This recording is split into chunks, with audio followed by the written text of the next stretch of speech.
بسم اللہ الرحمن الرحیم۔ نصیحت کرنا اس کا بہت زیادہ فائدہ ہوتا ہے۔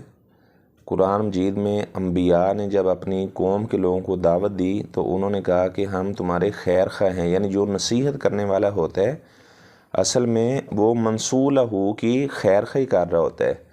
اور آپ جانتے ہیں الدین النصیحت، دین سارے کا سارا یہ خیر خواہی کا نام ہے۔ تو کسی کی خیر خواہی کرنا، کسی کو اچھی نصیحت کرنا آپ صلی اللہ علیہ وسلم کا یہ معمول تھا۔ آپ صلی اللہ علیہ وسلم لوگوں کو نصیحت کیا کرتے تھے، اور بلکہ جو آپ صلی اللہ علیہ وسلم کا خطبہ جمعہ ہوتا وہ بھی سارے کا سارا وعظ پر، نصیحت پر مشتمل ہوتا۔ جیسا کہ روایت میں موجود ہے، ابو ہریرہ رضی اللہ تعالیٰ عنہ کو آپ صلی اللہ علیہ وسلم نے وصیت کی تھی، اے ابو ہریرہ آپ نے جو وتر نماز ہے یہ عشاء کی نماز کے بعد پڑھ کر سو جانا ہے۔ اور اس طرح آپ صلی اللہ علیہ وسلم نے انہیں وصیت کی تھی کہ آپ نے ہر مہینے کے اندر ایام 20 کے روزے رکھنے ہیں، 13 تاریخ کا روزہ چاند کی، 14 کا اور 15 کا روزہ۔ یہ آپ صلی اللہ علیہ وسلم نے انہیں نصیحت کی تھی۔ اور آپ صلی اللہ علیہ وسلم نے فرمایا تھا، ابو ہریرہ میں آپ کو نصیحت کرتا ہوں کہ ضحیٰ کی 2 رکعتیں کبھی نہ چھوڑنا۔ اور آپ جانتے ہیں کہ صلاۃ الضحیٰ 2 رکعت ادا کرنا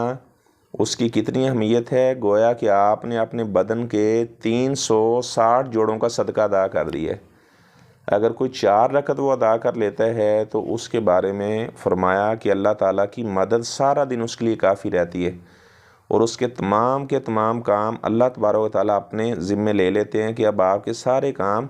وہ میرے ذمے ہیں، اور اچھے طریقے سے اس کے سارے کام اس سار انجام ہو جاتے، اللہ تعالیٰ کی مدد شامل حال ہو جاتی ہے۔ تو صلاۃ الضحیٰ کی پابندی کرنا، یہ آپ صلی اللہ علیہ وسلم نے حضرت ابو ہریرہ رضی اللہ تعالیٰ عنہ ان کو یہ وصیت آپ نے کی تھی۔ اور ایسے ہی آپ صلی اللہ علیہ وسلم نے حضرت معاذ بن جبل رضی اللہ تعالیٰ عنہ جو صحابی تھے، آپ صلی اللہ علیہ وسلم نے انہیں فرمایا، اے معاذ واللہ اللہ کی قسم انی لاحبک، میں آپ سے بہت محبت کرتا ہوں۔ یہ تو اب جنت کے اندر معاذ بن جبل رضی اللہ تعالیٰ عنہ سے جب ملاقات کریں گے تو ان سے پوچھیں گے کہ آپ کو اس وقت کتنی لذت محسوس ہوئی تھی جب آپ صلی اللہ علیہ وسلم نے اپنے بابرکت ہونٹوں کے ساتھ، اپنی وحی والی زبان کے ساتھ فرمایا تھا کہ اے معاذ میں تجھ سے محبت کرتا ہوں۔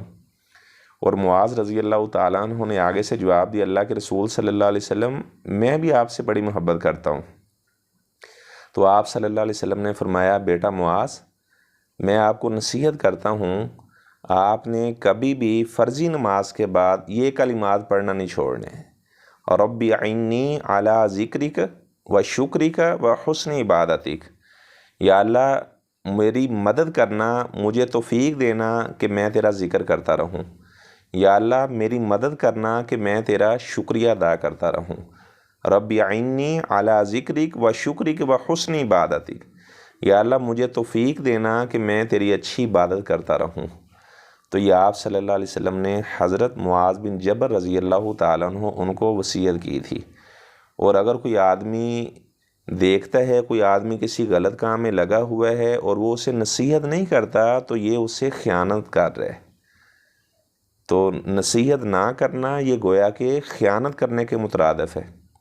اگر کوئی انسان دیکھتا ہے کہ کوئی آدمی وہ غلط کام کر رہا ہے تو آپ اسے ایک دفعہ بتا دیں کہ یہ غلط کام ہے، آگے مانے یا نہ مانے وہ اس کی مرضی ہے، لیکن بتانا آپ کے ذمہ فرض ہے